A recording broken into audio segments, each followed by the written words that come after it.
Umarap ka doon. Layo. Tapos siyempre may mga staff din. Sabi niya, nandiyan na yung nanay. Sabi niya, pwede mo siyang puntahan. Nung nakita ko siya na naglalakad na,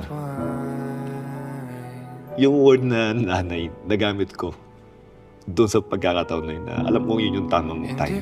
Siyempre in Korean, oh ma, tapos sumisigaw ako. Wala naman silang sinabi sa akin na kung ano man. Basta tumakbo ako. Gusto ko, siguro, mag-meet kami dapat sa gitna. Pero hindi, siyempre, mas tumakbo ako.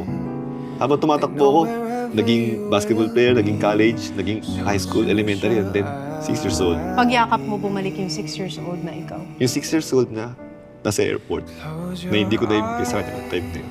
Na nanakaw sa akin. Nakuha ko ng time na yun. Oh, para talagang teleserye. Ano ba yan? Parang kinabog lahat ng K-drama nung pangyayari sa buhay mo. Anong sinabi niya sa'yo? Nagsasorry siya.